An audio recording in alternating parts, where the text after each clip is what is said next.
Welcome to the Locker Room podcast, once again from the guys at dailysportscience.com. I'm here with Joe again. Joe has been sweltering in London the last few days, and it's 36 degrees, whereas in Belfast it's about 16 degrees. Does that say something about the difference between people in London and Ulster? I think so, Kieran, yeah. Last night it was about 25 degrees. It's very hard to get to sleep, you know. But one of the reasons why I moved to London from Ulster was because of the heat. But last night certainly was very, very hot. Yeah, not too enjoyable. We're joined here as well with Declan Bogue, so freelance journalist. Declan, you were on with us before and you made the cut again. We got rid of Mick Foley. He didn't get up to the required level, so sorry about that, Mick. Maybe in the future. Declan, it's good to have you on and a good topic for us to chat about GAA in Ulster today. Yeah, thanks very much for having me on. I really enjoy it, boys, to be honest. And it really is one to get the teeth into. When we get chatting about, I suppose, you know, sometimes you might feel cautious about what you want to say, but we'll do our best anyway. Yeah, exactly. Also, we're delighted to be joined by a good buddy of mine, former London captain and housemate in London as well, Dave McGreevy. Dave, you're a man of many talents. You were doing the scouts reports and opposition analysis with Daily Sports Science, but in your spare time in lockdown, everyone's asking, well, what skill did you pick up or what did you learn or whatever? You set up a GAA club. Well, every day is a school day, and I learn things very fast. I miss those days of opposition analysis. So, Dave, we'll get on to it a little bit just about East Belfast. So you were the, I don't know what to call you, the CEO, the founder, the Twitter guy of East Belfast GAA club, and I saw a picture up on Twitter of you wearing number 14, and I was wondering, well, what the hell is going on up there? He's up in full forward now. He's like that older great who's getting pushed from defence up into the full forward line to throw your weight around. Yeah, well, actually, Paddy Talley had called me in to down squad at one stage. He was playing me full forward. It's like, I don't know how much you do with me, Paddy, but I'll get everything. I don't know now. But yeah, there you go. This is the reason they didn't get promoted that season. But exactly. Joe, Dave was a good one for us, cornerback, wingback, and my first year I think it was my first year as manager with London, Dave was the captain, wasn't he? And had a brilliant year. He was, yeah. Brilliant halfback Dave was there, yeah. I'm not quite sure what happened to him when he was called up to the down team though. Just before we start, as we jump in, I just want to mention our sponsors. So it's ript.app, RYPT, and those guys have come on board with us until mid-October at least, which is brilliant. So sponsoring this episode. For anybody who's either a member of DSS or non-member, you can go over to the website, dailysportscience.com, and you get 2 months free membership of Ript. Basically, Ript, what they are is they're a platform where they do online training, so you can sign up as an S&C coach, a sports scientist, and it can connect you with your clients and your players and your athletes, and you can design training programs for them, and each on a daily basis then the exercise sizes and the videos, rep sets and all will be sent into your app, into your account, which you can access on your phone, bring it to the gym, and also things like training monitoring, like RPEs, wellness questionnaire, training load. It's brilliant service. Joe, we've started using it with the DSS online training with Ben and Quiva for clients, so it's a really great service, I think. Yeah, it's an excellent service. You know, for any GAA coaches out there looking to improve their teams in terms of strength and conditioning and monitoring and so forth, this is an absolutely brilliant tool to use. Yeah, it's ideal. Okay, guys, I wanted to start off just as regards, and we'll get on to the East Belfast because it's a fascinating story, Dave, but just first, you three, and I want this to be a little bit of a discussion rather than an interview, really. It's you three grew up in Ulster, grew up in the midst of the GAA, and steeped in it in lots of ways. What were like your first few kind of memories of the GAA? Joe, just starting with you, the Coulter family in County Down. Like, what's your abiding memory of the GAA, and who were some of the teams and the players that you would have followed at the time? Yeah, I think the GAA is massively important when you're growing up in Ulster, because it gives you that sense. It gives you that sense of identity. But I think my abiding memory probably would have been in the early 90s, 1991. I think I was about 10 or 11 at the time. And it was when that great Down team won the All-Ireland final. And some of the great games you had back then, so just some of the attacking play and some of the forwards that Down had on offer, it's great. It was great to look at. And I think one of my heroes, obviously, at that time, he was my own clubmate, was Mickey Linton. And of course, Mickey's still kind of playing today, even though he's in his mid-50s. I won't actually say what age he is exactly, but he does come back and play for the Mailbridge Thirds. But that would have been my kind of abiding memory. It would have been those Down teams of the early 90s and the attacking football, and even the Ulster teams that won the All-Ireland in between them. So yeah, great memories of living in the north. Yeah, and then for you, obviously, with your brother Benny being, captain and involved in an All-Ireland final, that probably brought it on through to the more modern era for you then, didn't it?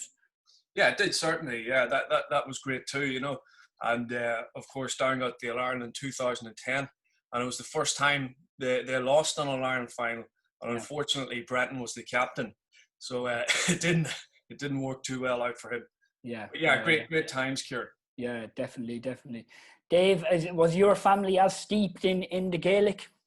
I don't think anyone's family is as steeped in it as Joe's, but mine aren't whatsoever. My dad even has a joke about it. Just he always goes on to people about he's taught me everything he knows. Like the man, I don't know. I suppose kind of growing up, it must have been like, well, David kind of likes this, or I might as well get him out of the house, so we'll drop him down. So we weren't really into that, and same kind of thing as Joe, although I was a lot younger in the early 90s.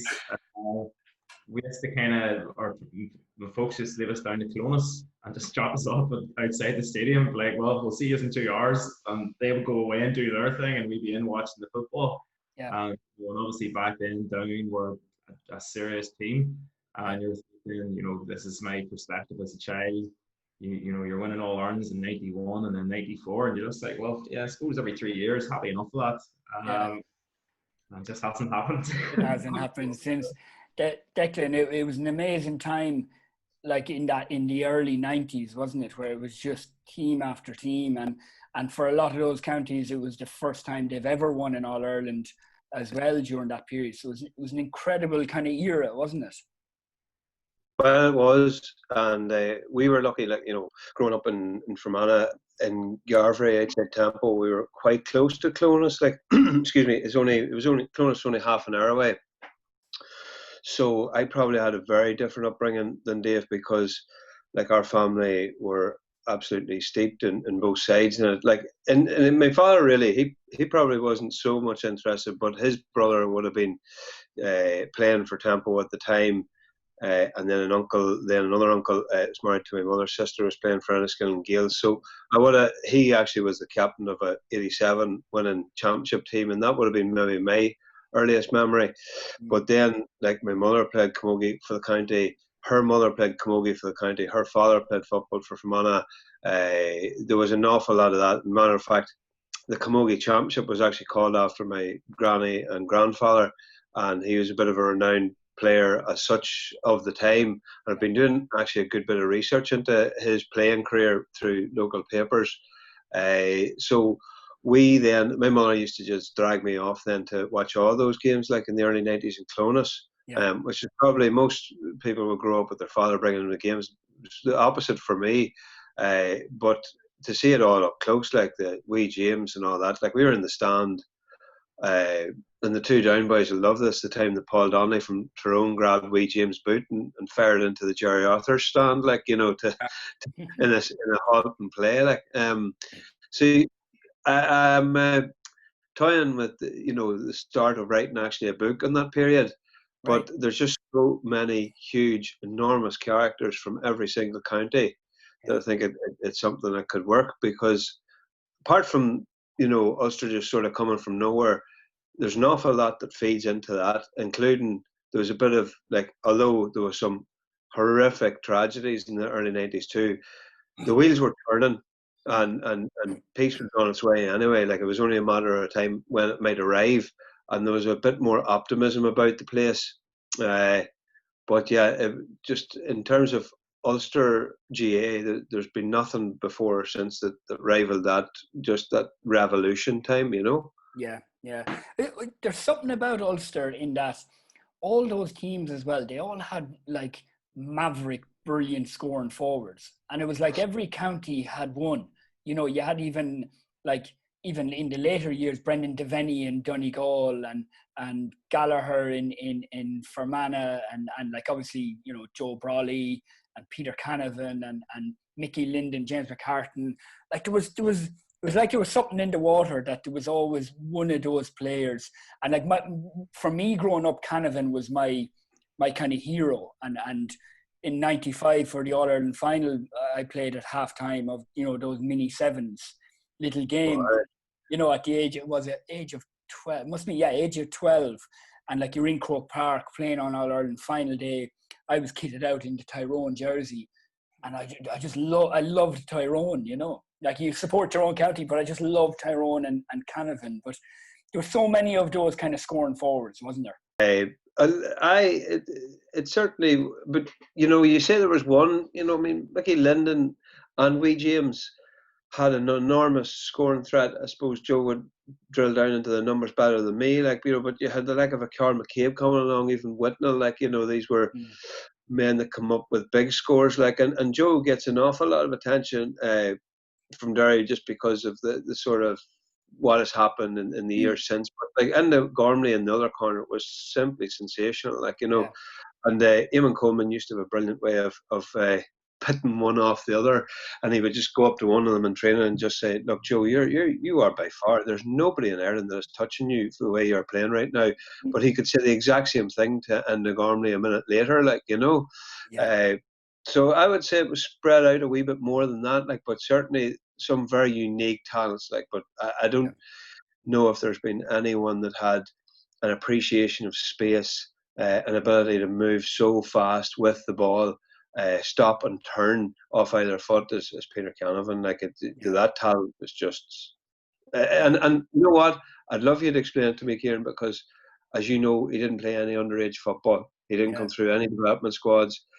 It was all based on kicking on either foot the ball at a stack of turf in the turf shed, you know? Yeah. Well, it's amazing because like a lot of studies have shown actually it's not the strongest player on the particular team in the underage coming up who develops the full repertoire of skills, because the physically dominant players can get the ball and run straight through the centre, kick it over the bar, kick it into the goal, and that's it. So they're not challenged enough. Whereas if you're physically very small and a little bit weak, you have to use your left foot, your right foot, your anticipation, your understanding of space and agility and skills. And I just wonder, for a player like Peter Canavan at a younger age, maybe it forced him to kind of develop all those skills more, you know, at that age. And obviously it, like the skills you learn at a very young age can stay with you then throughout life. Mm-hmm. So it could have something to do. I mean, in some ways, with Peter, I think one of the things that's underestimated is his intelligence. He was 2 or 3 seconds ahead of his man. He knew where the ball was going. He knew what he was going to do with the ball when he got the ball, and he was so good at getting off the floor as well, because he would have been physically hit, but he was very fast at getting off the ground again. And I think he fooled a lot of defenders with that. Yeah. There was a great clip of Mickey Linden doing the rounds there about a year ago, wasn't there?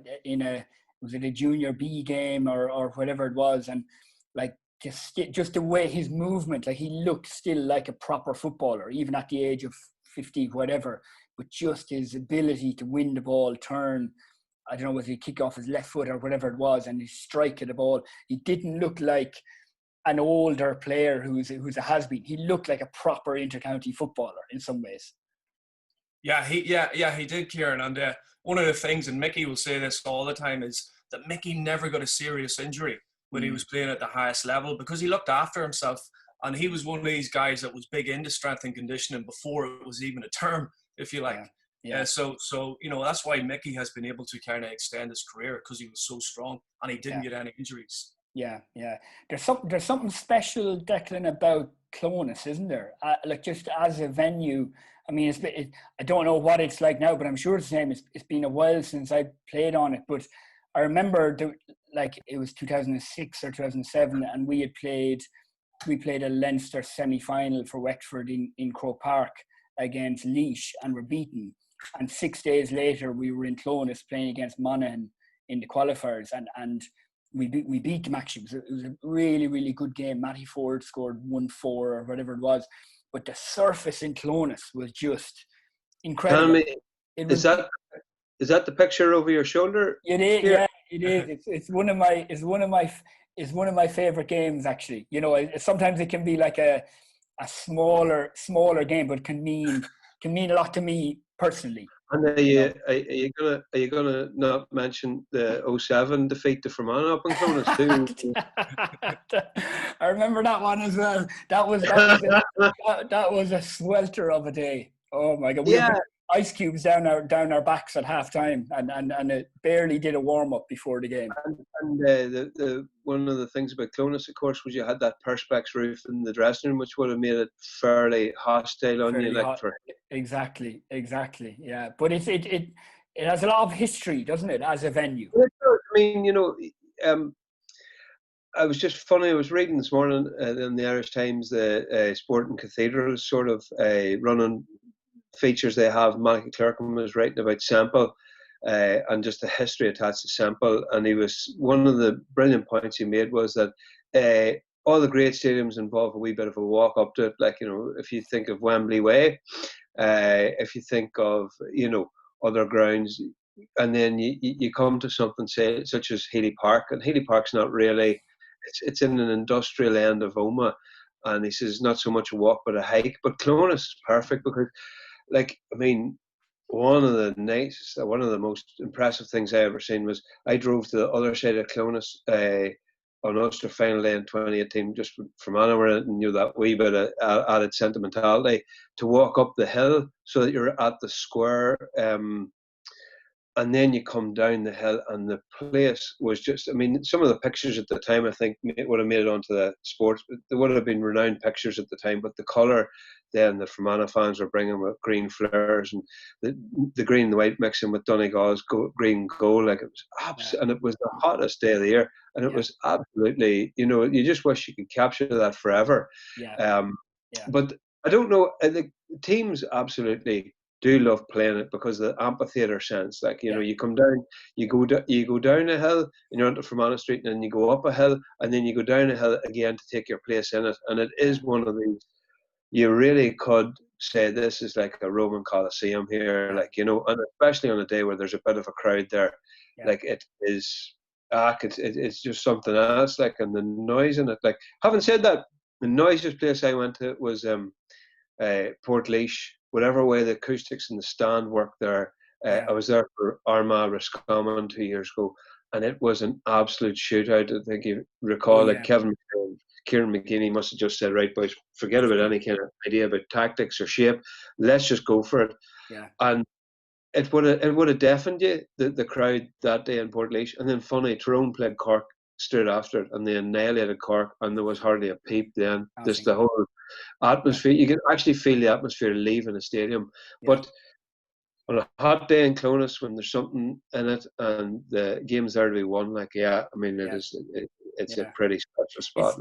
It's a kind of unique situation as well, where I remember, like, Clonus is a tiny little place, isn't it? It's not like a market town. It is, and like, I remember always on the team bus, and you're winding down little tiny streets, and you're arriving in the ground, and then, like, the unique thing with the GAA, where the players, you're practically mingling with the fans, you know, coming into the ground and coming you know what I mean, coming from my industry to professional football, where the players completely away from the fan, never see a fan in some ways, and it's a unique kind of atmosphere, isn't it? Well, I mean, like, if you even, like, I have been in Ulster finals where two teams have got off the bus at the same time and watched, like, an opposition goalkeeper absolutely doze into the back of another team's player on the way through that. I mean, they couldn't make the gate any narrower. Like, I mean, it must have been made flipping 1800s this wee gate that all the players have to actually pass through. Yeah. And like it's rough and ready. Yeah. And there would be a great appetite in Ulster to have a redeveloped Casement Park, and there's no doubt that a space age stadium, all that, it would be welcome, yes. But and I know Joe Bradley has written before that he just thinks it's the Bangladesh of Ulster, like, with all these hawkers. But Jesus, I don't know. I like that. I think there's so much character. Like, there's just not an awful lot of that so much in Ulster. Put out a game in the south, deep south, I'm talking about, and you have people like, the Pecker Dunn, Kieran, you'll know that name, playing the Banco outside a ground in that. Like, Clonus are a wee link in Ulster to that kind of culture, I feel. Yeah. No, it is unique, and in ways it'd be a shame. I mean, Casement obviously has to be, something has to be done and upgraded, and it's a shame because, like, I have good memories of playing there. It's a lovely pitch and a unique little stadium. Like, it's sad to see what has happened with it, isn't it? And I don't know, is that a GA issue? Is it an Antrim County Board? Is it a planning, permission problem? Or I think that Antrim County Board signed it off to Ulster, and I think to apportion any blame, I think there was certain mistakes have been made on the GA side in terms of planning, but I think it's been a failure of politics. And when the dice is loaded against you, and basically one half are either nonplussed about it, or not perhaps willing to get the shoulder behind the wheel, and a good proportion of that simply are delighted to see you stuck in a stasis where you don't have anything. And in the meantime, Windsor Park's been redeveloped and Kingspan Stadium is flying. The GA have been treated shambolically here, like, in fairness. And the worrying thing is that I don't believe that GA at central level have faith in the project anymore. The amount of money that's been lost already has been extreme, and it's the next big crisis that's facing the GA. Yeah. Another one. Well, I mean, Director General Tom Ryan is an accountant, isn't he? And he's very hot on the finances. And like, I remember, like, I know Tom personally very well, and he's a great fella. But like, I remember being at Congress a couple of years ago when he was head of finance, and he was very forthright, very upfront about the state of affairs in the GA financially, where the money comes from. The semi-finals and finals of the All-Ireland Inter-County game pays for everything, and that's not something he hid behind, those kind of points. For sure, yeah. No, I mean, you have to live in the real world too. Like, I mean, yeah. We could talk about this later, but like, at the end of the day, and it's just something I've actually been looking into. Like, God knows where our season's going here, because if you haven't got money, you can't pay the bills, and if you can't pay the bills, you can't pay the games. Yeah, it'll be an interesting one. We might touch on it in another few weeks, because you see, Leitrim there during the week, the county chairman has come out and basically said that there is no money to pay for the inter-county team to participate this year. Now, he's probably setting out his stall to, in public, warn the manager, Terry Hyland, that look, money is not there. I'm sure they will participate, but it is questionable about, for teams like that with very little money, no chance of winning anything really, All Irelands or even provincials, being realistic. And you think, well, is that money being well spent when people who are employed by the county board are potentially, in a tricky situation as regards their jobs? You would wonder, is it going to be money well spent this season for those weaker counties especially? Well, what would someone like Joe say? I mean, when you're, involved in London, like, I mean, how could, if we could ask Joe, would Kieran have made you go to the county board chairman and ask for your weekend away in Carton House? Like, anytime? Definitely not, Declan, because I don't know if Kieran and the chairman got on too well, but maybe they did. I think they went for a few pints one night in Croke Park. But on a serious note, there are a lot of teams out there that have basically no chance of winning the All Ireland. And as Kieran said, is that money worth spending? you know, to try and win the Sam Maguire, you know, and then we go. This brings us back again to the 2-tier championship. You know, should county teams only be in championships that they have the possibility, a realistic possibility of winning? You know, so it goes back to the structures too. Yeah, it'll be an interesting one to see in the coming months, definitely, whether it actually goes ahead at all. Dave, it brings us on to East Belfast. First of all, explain to me East Belfast, but are you competing in the Down Championship and League, or explain to me and to people what is going on up there?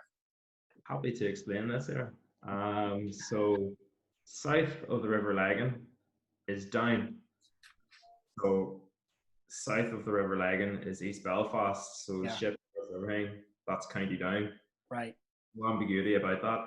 It's just a geographical fact. So I did, I did hear another podcast and they said my name wrong as well. It's creepy.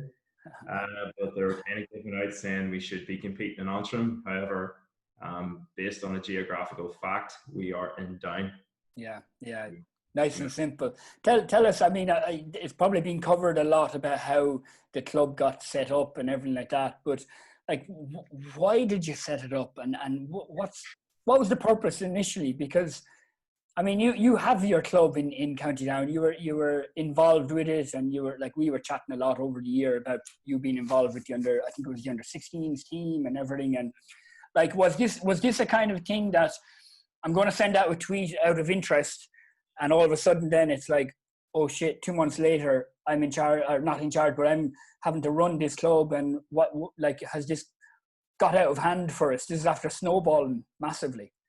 Yeah, and it's a pretty you know, it's not just it wasn't just a tweet, and then we'll kind of send it out, and you've seen different ones saying about, oh, this was obviously planned. You have no idea how little was planned. Like, it was literally myself, co-founder, I think you addressed this earlier, and I'm secretary at the moment as well, with an interim board put together. But this all kind of started at the start of lockdown.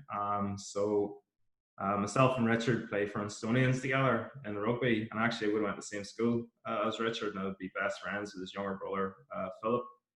And obviously the age group I'm taking into Connacht, going up to the minor manager now. So there's at that age group, and with young fellas, they find it hard to express themselves. I think it's the same for males, kind of any age. They just find it hard to express themselves, and especially at that age, you know, they're leaving school and they're going out in the real world, or they're staying on at school. And I always kind of, obviously I was always on to you saying about, well, what about this here training? How will we do this here? But I was actually just finding a lot of it was, how are you? How's your day? And just, you know, and it was, always got this here with London. And you've probably seen this yourself, lads, like, you know, guys that come in at the start of the year, you go up to someone and you're like, how you going? I'm David. And, you know, and it's a really basic, you know, social skill. But a lot of people just don't have that. I remember when I was in the time that I was kind of called in there to Down, I didn't have a notion who anyone was. Like, so I was just going up to people and it's like, how you going? I'm David.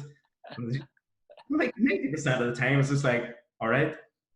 Like, what's your name? I don't know who you are. Like, you know, but I would say the guys that do carry themselves well, the Kilcoo boys, every single one of them was able to kind of turn around and be like, hi, how are you? I'm such and such. And you're just like, and you know, the time I got this phone call off Paddy one time saying I need you scoring more. It's just like, great. I don't want Paddy, like, what do you know about me here? Like, I thought a bit about myself, and he's like, well, what's the difference you seen between London and for Down? And I was just like, handshakes, just handshakes, you know, boys being able to go, how are you? I'm always, this kind of sticks out in my head. There's one guy, I said, hello, I'm David, and he's like, well, just call me Big McGee or something like this here. Like, and I'm just like, is that because it's your name, or, you know, what?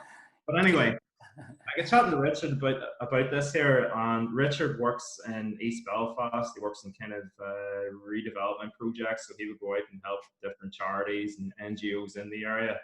And he was actually, he came back to me and he was doing a course. So I'm actually going through I'm a mental health champion for East Belfast. So Right.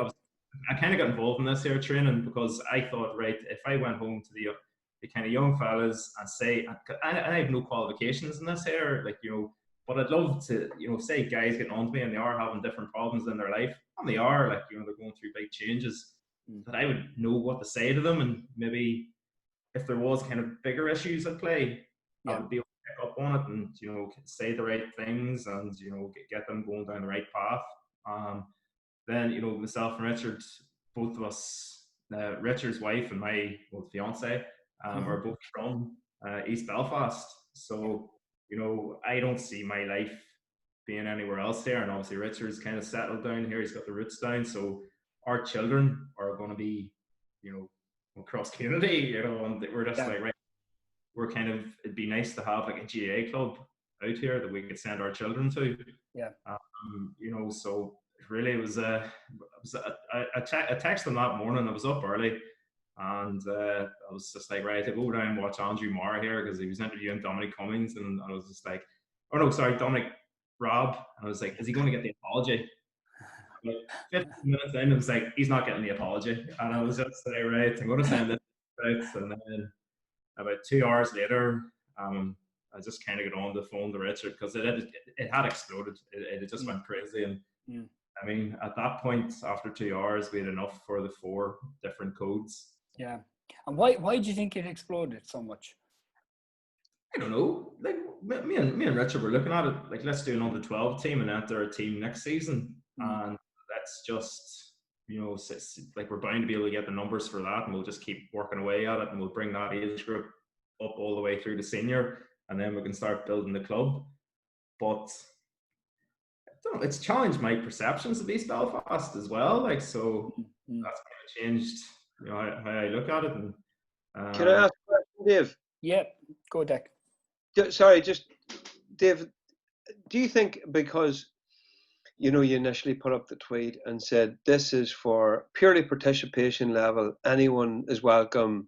You were going to call it East Belfast GAA. It wasn't named after anyone that had any part in any conflict, and it was for everybody. Do you think that then tapped into quite a significant proportion of people, because we have them here in our own club, people of other faiths and of no faiths, who just have started playing Gaelic games? Do you think there is a huge appetite out there, but people just don't want to maybe join up with the local club that's named after Patrick Pearse or whoever, or Michael Dwyer's, or is this a rapparees maybe in Kieran's case? Do you think that's the case? Yeah, no, and that wasn't intentional. This is just how myself and Richard, and many other people apparently see the world. Is just like, right, let's not have labels on us from the start. And we weren't too bought into having it been called East Belfast GAA. We're just like, right, we'll call that the start, and sure, if we're going to change the name, we'll change the name.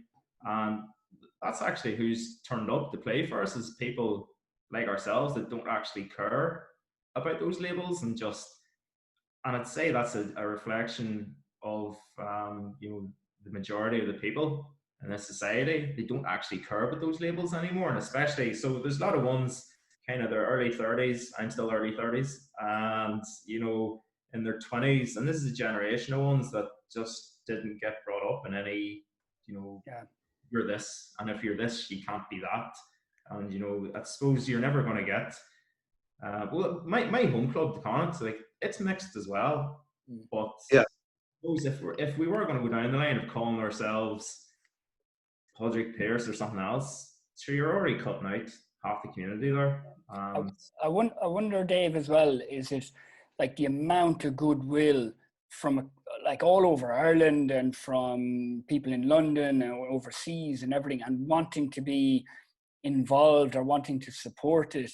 Like, in some ways, does it represent the silent majority of people who are sick of the old way and sick of the politics and the Catholic v Protestant and whatever, and just this is a way of kind of saying, you know what, I support that, I believe in that?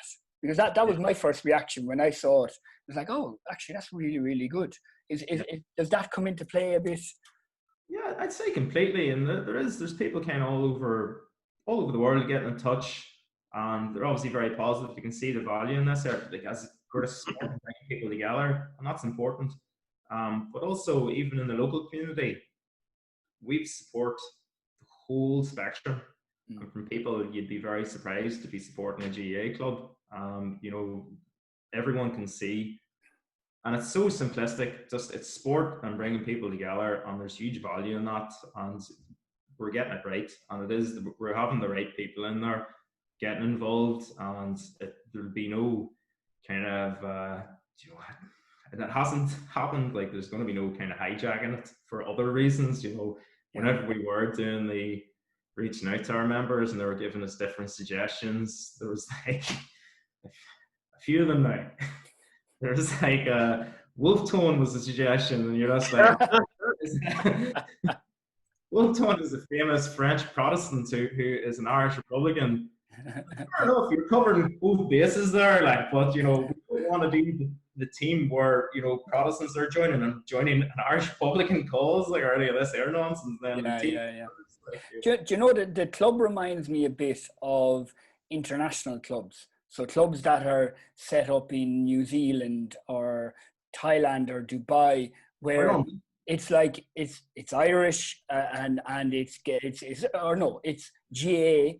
But you have loads of local people playing, you have internationals, and they don't give a damn about like Irish republicanism or anything like that. They just want to come and play this sport that's a bit of fun in some ways. Yeah. I'm sure, like, you know yourself, lads, like, how many times have you ever actually been sitting in a changing room and politics is ever brought up? Like, it's just, you just wouldn't be doing it. Like, I do remember one time, this is way back in London, and I think it was Andy Kenny done something, and I was just like, oh yeah, he's done quite well there. And the mood, like, it was just like, God, not big Fine Gael fans in here. You know, I was just like, oh, there you go. I have no idea of people's politics here, like, and you know, I wouldn't know much about Southern politics either, like. But the game itself, you know, just been over here in London and teaching in an inner city school in London. We actually brought our school over to play Gaelic tournaments in Ireland, and some of the kids in our school, they're Muslim kids, there are Hindu kids, Sikh kids, Christian kids, and they're all playing together, and there isn't really a problem or anything. So sometimes when you look back at Northern Ireland, you think, you know, what's the issue here? But it's the game itself. If you look at the game itself, it's a great game, especially Gaelic football, you know, where you can use your hands, you can use your feet. You know, anyone can kick the ball, whereas in rugby, there are certain few people that can only kind of kick the ball, and it's a very fast game. So I think the attraction of the actual sport is what people like. And then there's the social side too. So yeah, I think that's why, you know, people love playing the game overseas who aren't necessarily Irish. It's because it's a really good game. Yeah, Joe, you're going to be in trouble now with the lads and the women from Kilkenny and Tipperary saying that Gaelic football is a great game and not mentioned Ireland. Declan, you were involved with St. Paul's GAA in Hollywood there, close to the lads. So for 1 year, so you've some experience of the environment in which Dave has set up this club. Like, tell us a little bit more about the area. I was talking to Dave about this and had mentioned, like, I had a cousin from Hollywood and it was living up that end of the world. So I played one season with them in 2003, and we, in the course of discussions, I think we found out that, like, we might have played against each other in the first league game. But Dave would have been. I hope I gave Dave bad manners, and especially if he was only very young at that time too. Because but yeah, St. Paul's Hollywood would be sort of covering the wider Hollywood, Bangor and top of the Arts Peninsula, really, and that would have been a huge barren kind of place for barren sort of place. But, like, I mean, you know, there is also, like, you know, things can take root in very barren areas. I mean, the club was named, the club grounds were named after Padraig McNamee, former GAA president, you know, from that area. And, you know, obviously you're kind of close to different things like the British Army training barracks and that. The club would have had the usual kind of stuff happen to them around the height of the summer. Goalposts would have been cut down. glass shards would have been left in the goal mouth for you. But then you also recognise that some of the players you were playing against, might have been cagey about what they worked at and different things like that. And they were definitely, you realise, well, that person clearly is from another background, or that person is working for something that he doesn't necessarily want to talk about here. So, there's actually, it gets hot and heavy in the middle of the summer, just to coincide with the 12th. People get, but you know what? You do a wider sociological study of that, and the truth is that riots happen in at times when it is hot. Like, number one, people are out in the streets, and then tempers rise. Like, if you look at the history of the LA riots at Rodney King, and even the Tottenham riots was in 2010, like, and so on. I'm waffling here a little bit, but people, when there's good weather and tempers are rising like that, that can lead to civil unrest. It just so happens that the 12th of July just comes right in the middle of the Irish summer. And we're not far off that period, and we're looking at the difficulties now that East Belfast are having. And actually, I was the first day that East Belfast played against St Michael's in their down league opener, I was texting another man who, I don't name him, but he's a very prominent Ulster GAA council official, who was absolutely buzzing about East Belfast and said, this is one of the most important things to happen to the GAA. And he says, they will hit a bump in the road. There's no doubt bumps in the road coming. But nobody could have foreseen the ridiculous kind of stuff that went on this week. And what do you do to defeat it? Well, UTV Live last night had an interview with Jerome Quinn, who's the ladies' football manager, and a piece to camera then showing the girls, the ladies all training, the camogies flying, hurling's going. They played their first game in the Betsy Gray Cup the other day. And you have two choices. You either stop it completely or you bore on. And I've no doubt these boys are going to keep going, because the goodwill out there for East Belfast GAA would be phenomenal. Yeah. Every quarter. Absolutely. As well. Yeah. It's interesting because Dave, I wanted you to come on the podcast now a number of months ago at this stage, but it was around the marching season, and you said it was the 12th of June. You said, Kieran, I can't. It's the 12th is coming up, and we're not saying. And I said, why? What's on the 12th? Like, why are you talking about? And you said, you bloody southerner, you haven't got a clue what's going on. But it hit me the interest, like, around that period, it's a problem then to come out, like, no matter how small a podcast that we have, of actually saying things in public and everything like that. And this week, I mean, we organised to have a chat, I think the day before that issue last Wednesday night, and I thought that, well, it probably won't go ahead now, but I admire that you said, well, actually, like what Declan is saying, the one way to defeat this type of mindset in people is to plow on through and to keep playing and keep developing and keep speaking out about welcoming in everybody. And last Wednesday night, was that a major bump in the road, or what was it for you? It was disappointing now, but that's like an ongoing investigation here, so I can't really comment on it. Yeah. Yeah, no, fair enough. How's the response been among cross community then in the area? So aside from just the GAA, Irish, Catholic, or they're probably not even Catholic nowadays, but like from other people then, what's their response been? Well, actually, I had a really nice email from local MP, Gavin Robinson. So Gavin Robinson is DUP, and he was just saying how terrible it is, completely condemning it. And I think he actually released a statement, publicly condemning it. And there's nobody.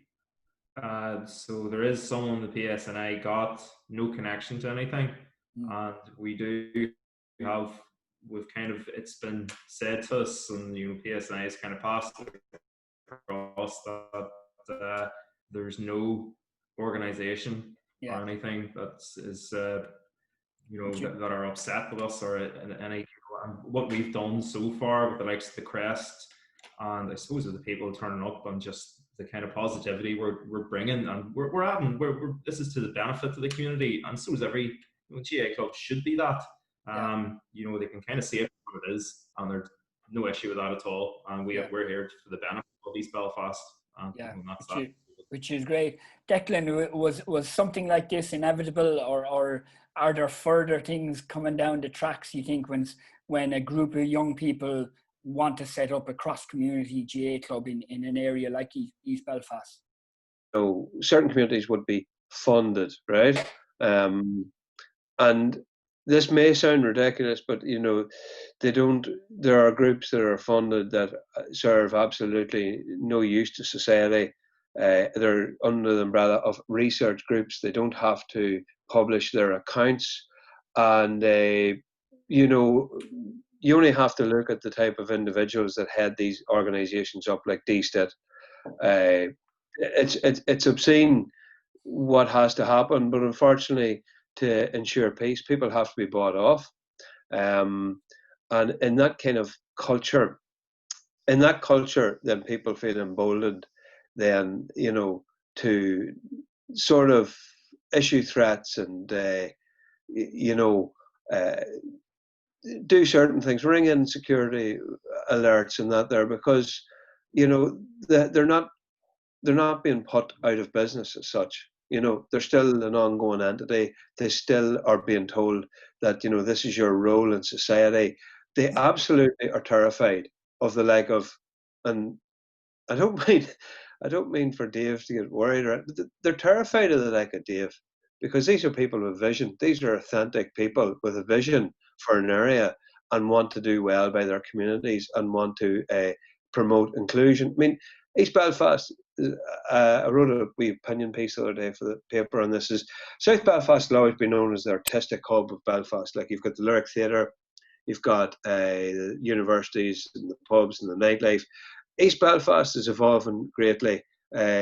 You've got that history around the Van Morrison and all that, but people like of former NME journalist Stuart Bailey and the work that he does establishing, say, the Music Centre, which is city centre, but they promote an awful lot of vibrant arts and culture, and what you get then is a lot of people moving into the area that are of a bohemian bent, and paramilitaries don't like this.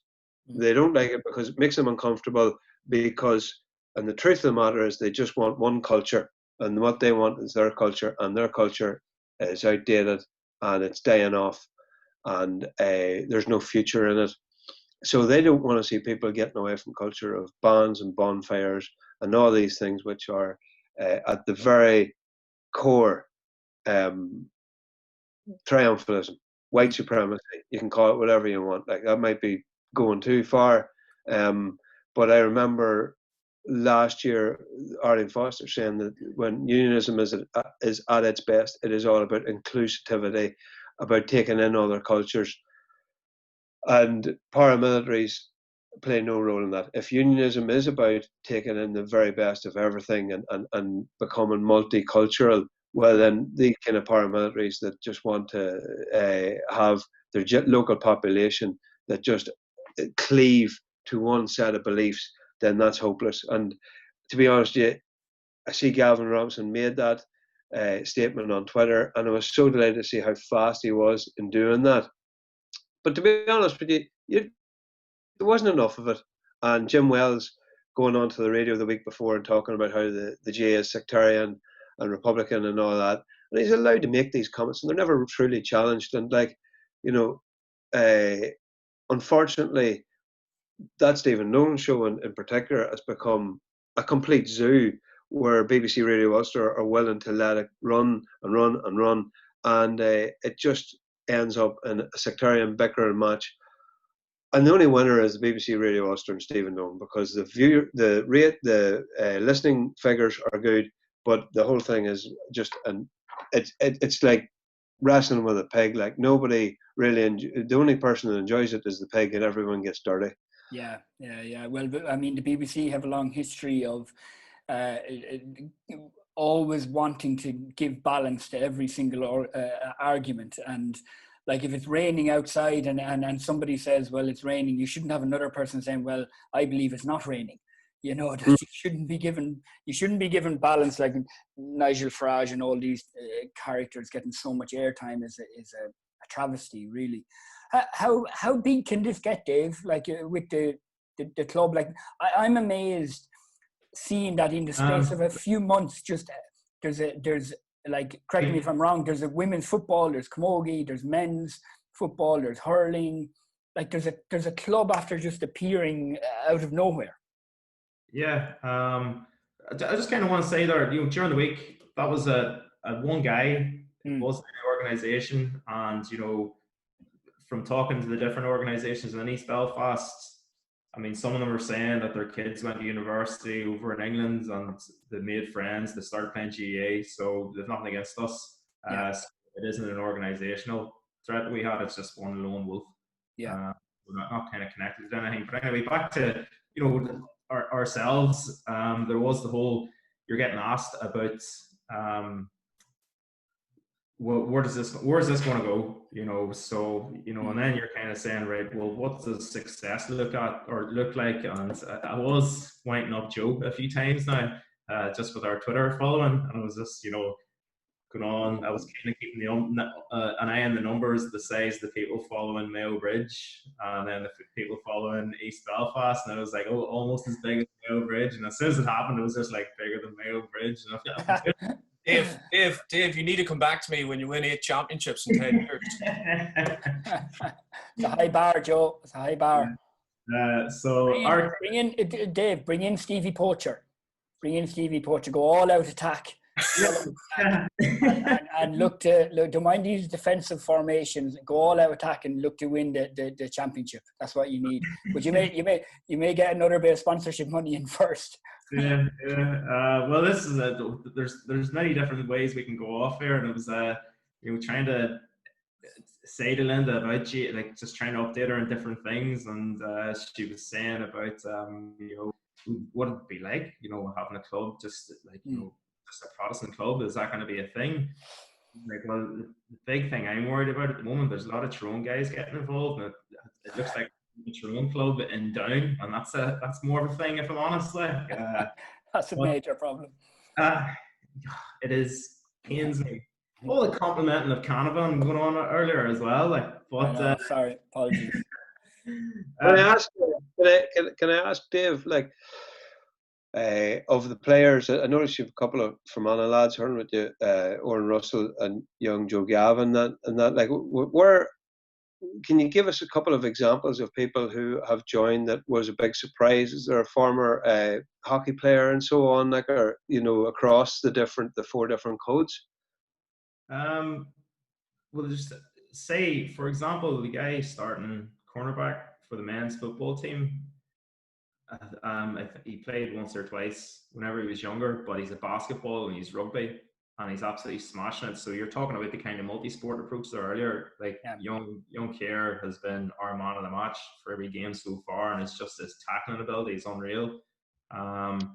There hasn't been this year now.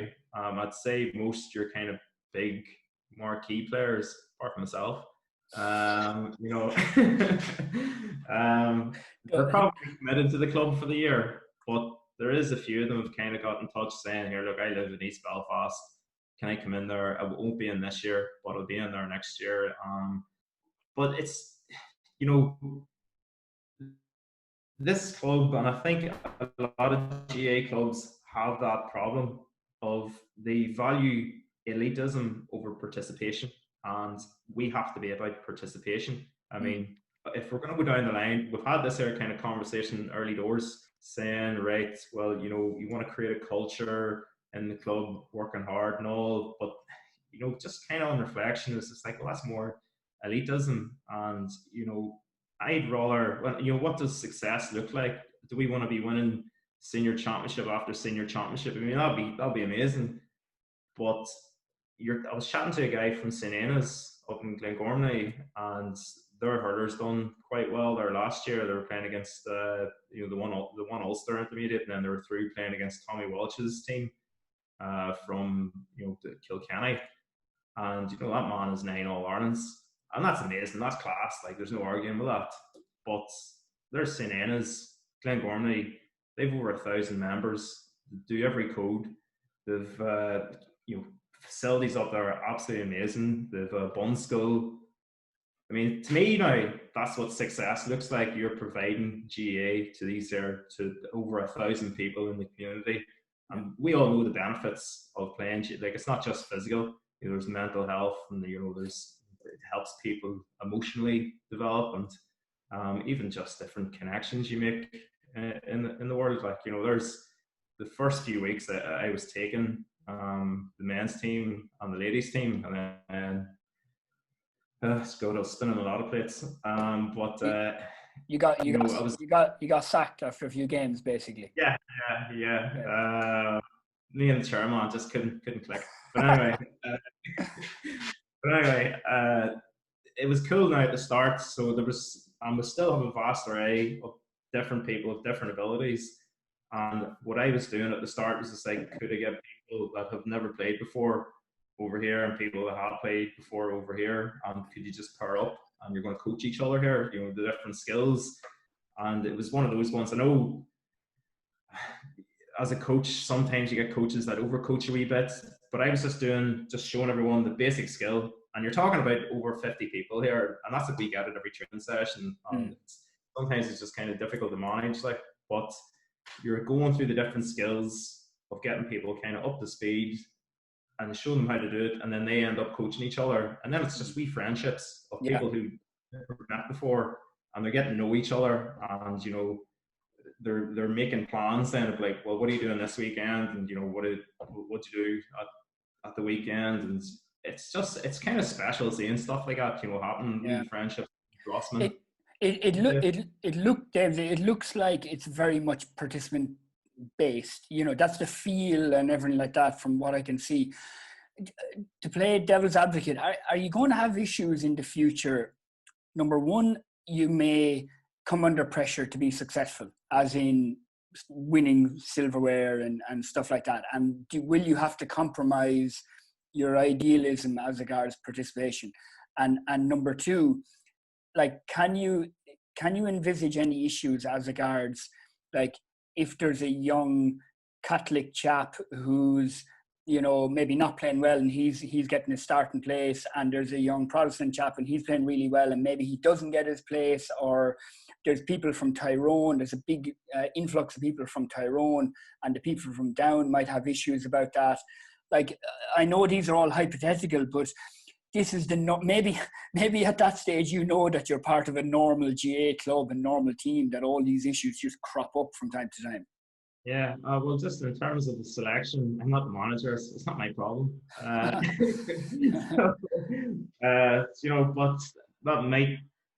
that probably won't be an issue. It is what it is. But in terms of silverware, it has to be participation based. If you want to include everyone, we could easily go down elitism and just write this commitment 5-6 nights a week. That's equal, and we're not going to be. We can if we want. We could really go at this here, and we'll go up the leagues and we'll win so many championships. But you're excluding people. There's guys getting involved, and let's be realistic about it. If we want to have a good youth development system, we have to kind of start off the primary school age. So that means it's 10 years those kids are going to come through, and they're not going to be well coached. So what are you doing there? Are you going to just, kids that are coming through, and it's no fault of their own, they probably haven't had the right coaching. You never know. Maybe it turns out they are pretty good, but if they turn up the seniors and then there's guys coming in, like the kind of blow-ins, like myself, coming in, have played all our lives, we're going to be the better players. So these guys are the first team. These guys, just reserves, thirds. It's quite interesting because we probably have a bit of experience, the three of us in London, about bringing through that homegrown player, and some of the challenges that are involved in that versus the club official bringing in the shiny new toy of a big name player over from Ireland. So it'll be interesting. I'll be watching this space. Joe, if anybody wants elitism, just go to Mayo Bridge instead, and they'll get plenty of elitism there. Absolutely, Kieran. Yeah. We've got 3 teams there, but just on that day, wouldn't it be great to see, an East Belfast GAA team, in an intermediate Ulster final, or, a senior Ulster final, club championship final, in 10 years' time or so on and so forth, with half the team from non-traditional areas and maybe half the team from traditional GAA places. Wouldn't that be a great vision as well? Yeah, that'd be cool. But like East Belfast is a very rich sporting background. They've got Ulster rugby's here, and like George Best is literally, he's about 5 minutes drive where I'm living here. So like say kids are growing up and benefiting from the whole multi-sport upbringing. Like I'd be just as happy lads winning. Love for Down winning All Ireland, and hurling or football. But if they went on to play rugby for Ulster and Ireland, or they went in the same for Man United, sure, I'd be buzzing about that. Like, I'd be all over that. And if they're benefiting from the whole multi-sport approach, I'd be amazing. I'd be class. Joe, you had mentioned before about, like, we wonder, could this be a template or a catalyst for setting up a GAA club in like, these areas better than me now, like in North Belfast or in Lisburn and some of these areas. Like, can it be used as a template that, look, this is how it can be done in those kind of non-GAA areas?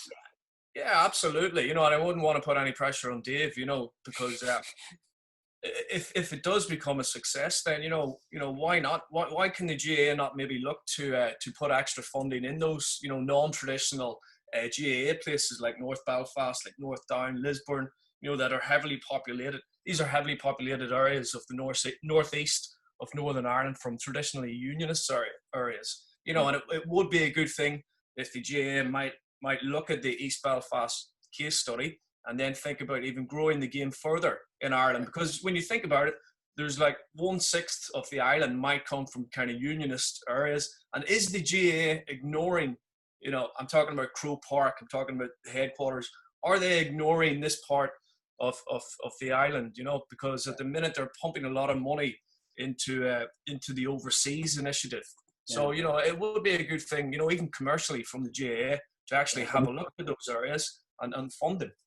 Yeah. Would like to add though that if you are talking, there is a club in Lisburn. I'm not, God forgive me, but I think it's called St Patrick's, and North Belfast is served by Pierces that operate out of the Cricky, as they call it, which is a all-weather surface opposite Cliftonville's ground, and Down Kickham's, who actually Ross Ciara was down to. Ross, I'm sure he probably still is. He was down to manage them anyway before the pandemic struck. So, there, and I would know some people in those clubs, and just know that they have been it's a very tough sell in those areas in North Belfast, and that's not down to reaching out to unionism. It might be very difficult in a place like North Belfast anyway to attract clubs to, or children to, say, Ardoyne Kickham's, and that's not just truly down to the name either. It's just one of those real interface areas, and the truth of the matter is, in North Belfast, what they struggle against is not just apathy to Gaelic games. It's just soccer. It's just pure Cliftonville and Celtic country, and that's just what the kids in that area do. Yeah, so and then you're taking into sort of St Andas and Glengormley, as Dave says, with 1,000 members. It's just a different set of difficulties, I would imagine. So this is something that the GAA wouldn't even consider kind of looking at, I feel like. Funding as such, Joe? Well, when you talk about funding, and this is just something that we would have experienced down this part of the world because I was involved in setting up a hurling and camogie club down here. Funding, I suppose, the first thing you look at is getting coaches into schools and building from there. And like having talked to say an underage coach in Ardoyne for years, he would have been going into the schools himself, going in when the coaches were going in. He would have been evangelising at length about this hurling and warrior sport and showing them clips and all the rest, and working hard on presentations, just not getting the return. Or else the other side of it is that on the first two nights after you have done a huge publicity blitz, coaching in the schools and that, and this is something that a lot of clubs get, is the first night of, like, say, under 6 or under 8 coaching, about 60 children turn up, and you don't have near enough the right amount of followers. You don't have the real estate. You simply don't have the land to put 60 children. And then that can be logistical nightmare where people are paying their membership and signing up and getting insured and all before you can actually train. That's the truth of it. And after 2-3 weeks, the thing fizzles down then to the usual numbers. I'm a being defeatist here. Maybe so. Maybe there's better ways of organising things, but that's just the learned experience that I have found with other people in those areas. Yeah. But I'm interested, especially from a coaching point of view, in asking Dave, like, if you look at the Nemo Rangers model, if you say you want to just have participation, right? You're not worried, and Dave doesn't want a manager on the side of the pitch screaming and roaring and taking boys off for making silly mistakes or whatever. Then you want to have truly participation model. You're going to guarantee your players get a certain amount of minutes in games and so on. Well, that's exactly what Nemo Rangers did at underage, and they don't mind what they win or don't win up until minor. Then they dial down a wee bit the seriousness of it. But maybe David, explain what your thinking is on that kind of model. Well, this is so obviously there's people from there's more than 2 communities in Belfast now, but the 2 kind of main ones, there's been no GA club in this area for a very long time. So you're dealing with people here that haven't played GA and their parents haven't played GA. So you're kind of bringing them in. There's no point in throwing elitism at them. There's actually just no point in chucking elitism at any club. It has to be about participation and, getting the buy-in, and just kind of, getting people in, getting them interested. And fair enough, they're not going to be in the senior team, but it's a big club. They can get into the coaching. They can help out some way. There's no point in just like, no, that kid's no good, made too many mistakes, let's get rid of him. That's just no good. And it has to be, especially underage. I seen a thing there recently. I think it was the South. Their approach to the kind of education, they've went completely child-centered in how they're going to open schools back up. And something like that has to be the way things are done. Kind of with youth in every club, has to be child-centered. If you're subbing a player, like, imagine like an under 16 or an under 14 or whatever child subbing off because he's giving away a hand pass, like, that's no good. And you're just going to drive that kid away, and that's just something that's going to stick with that kid for the rest of his life. So that's what we want us to be about, and we can kind of set our own culture as well because we're a new club. Just the right thing to do, and there is going to be no kind of, my family have been part of this club for generations, like, and how dare you drop my child? The fact of the matter is, if they're training, they're playing, and that's it. I think, Dave, you've got a brilliant opportunity because everything is new and fresh, and you can start with a blank template, and like, I found it interesting that the Nemo story became such a big story, and Declan, even the Currafin last weekend, remember one of their players, he spoke a lot about the similar type of stuff, and I was surprised that it was such a kind of a shock to people that, oh my God, look what they're doing. Because like, if you follow all the sporting organizations and clubs around the world now, this is the template. Like, this is the template for participation, but also excellence. So like, all the professional sports teams now, they don't care about winning. Like, up until at least under 16, if not under 18, as you say, Declan, like, there is no league. there are games you win and lose, but no, it doesn't have any effect. There's no championships or anything like that. And then you start getting more serious at the under 18 level. And like even like what Dave was saying earlier, the multi-sports of that is promoted, that kids play, like they might be playing for Arsenal Football Club, but they're also playing rugby and maybe cricket and athletics and, you know, tennis or whatever, racket sports. So this is the template really. And it's the participation, but also it's very clever because like you say, it's lifelong engagement. So somebody can be a coach, somebody can be an administrator, a referee, and they're more engaged with the whole setup. And like you say, I mean, we have a lot of young players who are very, very late developers, you know, who are physically very small in stature. So they don't stand out at under 12, but come under 16, they're the best player. And like a lot of times clubs and coaches and managers will get rid of that player or dismiss them or not give them enough game time, and they lose out on that like rough diamond, that little gem that's part of their club. So if you like as much engagement with young players for as long as possible within the system with good coaching, and then you see by under 18, okay, well, see are they interested at that time, and that's a kind of successful, sustainable, long-term development plan. And you have the opportunity to like look at, okay, what do New Zealand rugby do at underage? What do Manchester United do at underage? Like, don't copy Mayo Bridge, Dave. You know what I mean? Like, go after the best in the world in whatever sport, and take their template and copy Corfin and Nemo and the rest of them. So it's a good opportunity. That's sport, and it's participation. Like, and elitism is just valued completely, and that's completely wrong. Like, it's meant to be community. It's meant to involve everyone. It has to be about participation. Yeah. Joe, I'm only joking about poor Mayo Bridge. Even though we had the championship, Dave, have you had any contact from Croke Park or anybody, any of the officials there or anything? Yeah, I have done very little reaching out to anyone.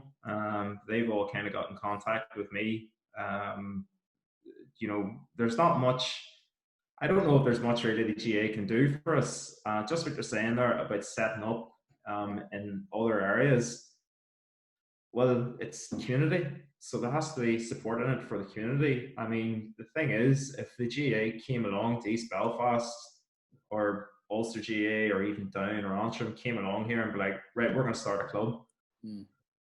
Like, that's not going to work. It has to be people in the area. It has to be organic. You know, people that want to benefit, and not just right. Well, we need a GA club there because there's nothing there. It has to be a want there, and then people want to get. Dave, just one of the ways maybe Croke Park could support you is through kind of funding. Have they been in touch in terms of funding?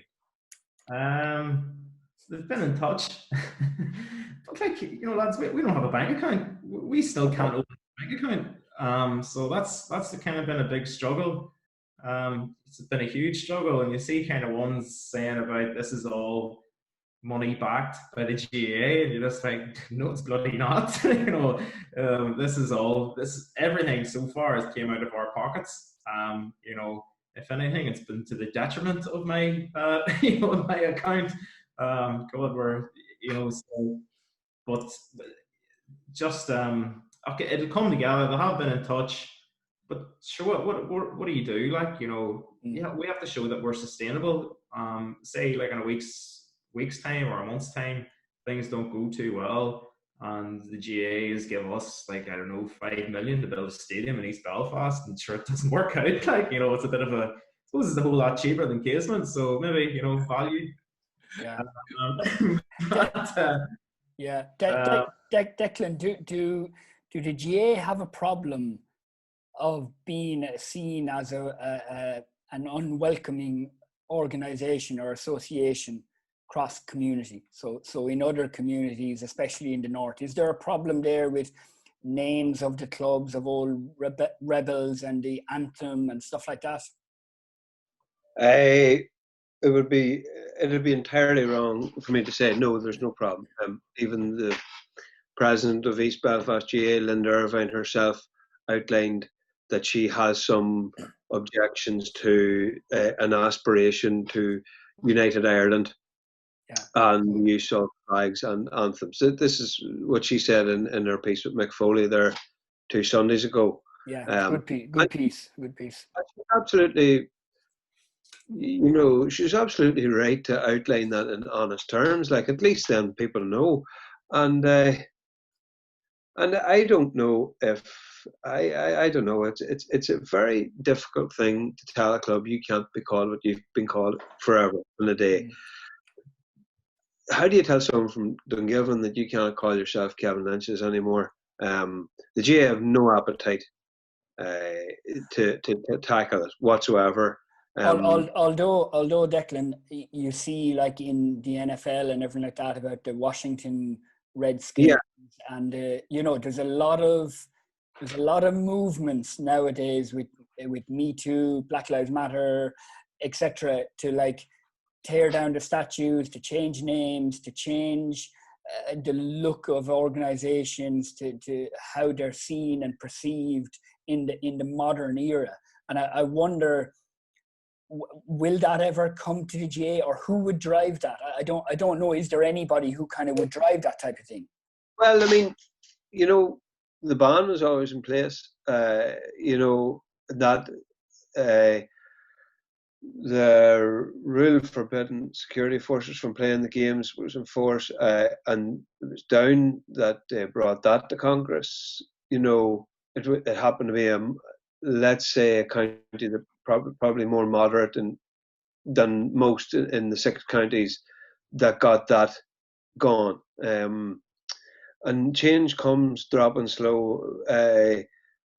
Would you be comfortable playing for a club knowing that it's named after John Mitchell and his views in slavery? I don't know if I would be entirely happy. And that this actually probably, and I'm not going to lie, like, it came as a surprise to me what John Mitchell had written about slavery and his beliefs in it. But when I read it, I was, Jesus Christ, that's going to change things. And people in those clubs will understandably, if that's brought to them and you're seeking a response, they will be defensive. Of course they will, because what do they have to do with John Mitchell's views in slavery, and that man's long gone.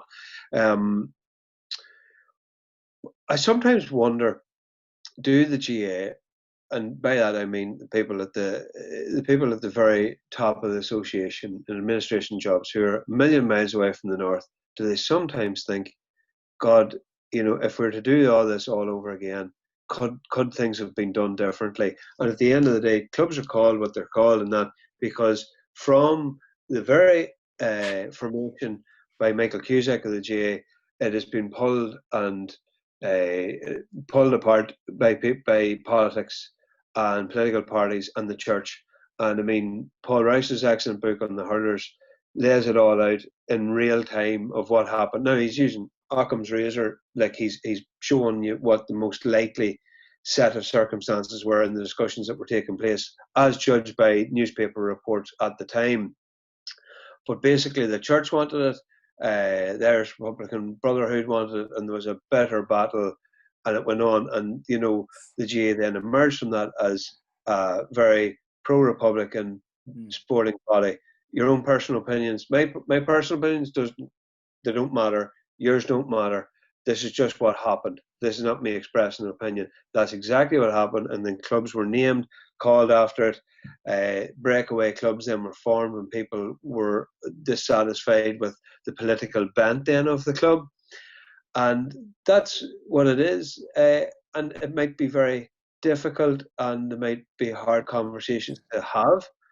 But certainly if one club was to say, well, we don't know if we can be called after this guy anymore, or this guy's not that admirable, you might see things changing. Then there might be others that say, well, there's under no circumstances will we change our club name. Excuse me. There is no way that you get into it and dictate what your name's going to be. It's so difficult. Yeah, it's obviously much easier for a club like East Belfast and new clubs forming you'd hope that they would call their club after the area name or something like that. And they should. You know what? I mean, I made this point to Dave too, and I was speaking to him before about the club. Is you're Howard's Wood, isn't it? Yeah, that's correct. Yeah. Yeah, like who cares if you beat St Mary's or St Martin's or something? It should be because the GA is all about beating that next shower of hoors over their hill. Like, I mean, Mayo Bridge beat Clonduff, and that's brilliant. Like, you don't say that St Mary's beat St Agnes's. Fair play to the Marys. Like, it's just about your patch of land against their patch of land. That's what it's all about. So the club should literally be called the name of where they're from. That's my view. Whether that be a parish name or a town name, work away at that. Yeah, no, I agree. It's Declan, just last couple of points I'm interested, like as regards the GA in the north and GA in Ulster in general, like what Dave is doing and East Belfast are doing is amazing. Like it's very hard for some people to move on, isn't it? To forgive and forget and to welcome like cross community collaboration, and like there's a few very difficult situations, isn't there, in cases like you wrote a really a kind of a difficult piece a couple of years ago, 2 summers ago, about Aidan McAnespy and obviously related to Ryan from Monaghan, and like these are difficult issues, aren't they? And it's you're treading on eggshells. The GA in general and the sport is treading on eggshells in that area, aren't they? Yeah, and I mean, if they had no political questions or no political difficulties, like, how much easier things might be for them. And unfortunately, that just is something that they will be opposed on a certain hardline unionist sense, that they will always have that against them, or cleave to that, or cling to their opinion that this is a Republican body, they don't want us. And then you've got a lack of sort of, funny to say it, on the week of John Hume being buried, there's perhaps a lack of ability in politics right now. You see just very entrenched sides, which leads us with a scenario whereby, say, here in this club in Ahalu, you can have 400 people at a match, and 3 mile down the road you have True in Monaghan, and you can only have 200 people at a match. I mean, there's almost a sense that we have to be different in every single way in the north than the south. Yeah. Over something as universal as a global pandemic. Like, you still have to have you have to draw your line in the sand and pee all over your territory. It just will always be, because of the formation of the GA and who took control of it at the time and who drew up the constitution. And I often wonder, remember Jarlath Burns floating the idea that, he would have no problem with the anthem and, a tricolour disappearing from the grounds if he thought, and this is the crucial thing now, he didn't say, I would like to remove it. He said, if he thought it would have a positive effect. Yeah. You'd only find that out if it actually happened. And but then they rallied against Jarlath to keep the Nordies out, didn't they? At the Congress is the famous line. But true, absolutely. You talked about the Constitution there, Declan. I think somewhere in the Constitution also it says something about keeping the national identity, in a 32 county Ireland. I think some of these things that kind of Croke Park can control, some of these things might appear provocative to someone from a unionist area. This is something that the GAA could change. They could rephrase it. They could word it differently. It could be a step in the right direction. It could be them showing leadership. Is this something that the GAA could do? Rather than the GAA funding Dave's team, they could do things that are in their control. Well, you see this, that's a fantastic thing for you to pick up on, Joe. Like, I've been saying this, just in conversation, is you walk into the Mayo Bridge dressing room, right? And Dave says, he mentioned something about Fine Gael and got a sharp intake of breath in the dressing room in London. But how many dressing rooms have you been in where people have been talking politics? Never.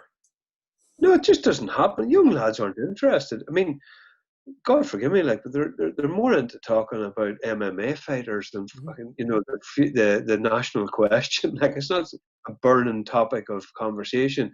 So if I went in to the dressing rooms that I ever was in and asked them about what do you think the constitution of the GA is about its primary purpose and so on, I'd be amazed if more than two people had an idea. And if one of them could have quoted me, I'd be staggered. So if it's not important to the people who are playing whatsoever, and probably most of the people who are involved in the club, then why have it? Like, why have this kind of barrier? Why have this boundary then that what good does it do to you? I don't know if it does any good, but does it do any harm? I'm just saying that it can be used as a propaganda tool against the GA. Yeah, I think some unionist politicians have tended to pick up on that. They of course do. they have. And that, for them, it's tall poppy syndrome. Like, it's just easy. Well, there's the GA at it again. Like, and this is what they say in the Constitution. I mean, Nelson McCausland has made a decade of columns about this. Like, you know what I mean? If you take that away from him, well, what would you have to whine on about now? It just seems an unnecessary thing to have included in the Constitution in the GA, and I don't know why the GA need to be like, promoting All Ireland and All Ireland. I'm not sure who that benefits in this era. I don't know. I wonder, is it something that over time that people involved in GA are just not that interested in part of that association? Like, you can have your political views, absolutely, and get involved in voting and involved in society and everything, but I don't know where that really sits in the GA in the modern era, and I just feel it's unnecessary in some ways. Yeah, absolutely. Yeah, totally agree, Kieran, especially with the growth of the game overseas. They could use more language associated with global or something like that. But, the 32 county thing, just take it out. Yeah. Dave, just to wrap up, I'm just wondering now how the GA is viewed in general in the North and in Ulster. Like, has it changed? And has the formation of your club, does that show that actually it's changed? That people's perceptions of the GA and their involvement with it, is it developing in kind of modern times? Yeah, very much so. Excuse me. And I think there's been what is it? Ordinary people or normal people? What is that? Do the show, and it's a book. So your guy Paul Mescal, that's opened it up to a wider audience. Maybe that's why we get huge numbers in the ladies and the camogie teams. They're kind of watching this here, and it's GA is kind of like a cool and trendy thing now. And when ones are kind of coming up there, this is just a standard email I get, not from a Catholic background, as if that would matter. And we never played before. Is it okay if I come up? And I was just like, well, yeah, this club's for you. And say they just come up, they do their taster session, and that's it. And then they're just having the crack for everyone, and it's just like, right, I'm interested in this here. But even apart from that, we have like a really good setup. We're coming down with doctors and physios in the club, so we went up like a team. Like, so if you get injured, you go to these guys. If you have any kind of issue, they do like a return to play thing from your injuries. Like, so we actually have a very good setup that way in our club. And I mean, I don't know any other club that has something like that. With so many qualified people in the club, and that's just one aspect of it. The really big important thing to myself and Richard at the start was getting the governance right. So there was loads of different people getting in contact, law professionals, just like, right, we need these guys in here, need the constitution sorted, and then there's a load of different ones, the chartered accountants, and be like, right, can you go get us a bank account? Well, still not sorted, but that's not really their fault. But in terms of, right, so the GAA actually have chased up to make sure that we were in a queue of 50,000 new applications. We kind of bumped up there, because you know, with coming up to, I think it's 10 weeks old tomorrow from the initial tweet, and we're pretty big now. We're kind of we're paying for everything at the moment, and we haven't taken in any membership yet.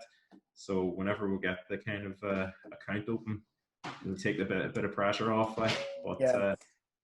No, it's brilliant, Declan. It's in some ways, let's hope that this is the kind of type of club of the future in GAA, and not just in Ulster and the North, but like in Ireland as well, in the Republic, whereby it welcomes people from different nationalities or heritages.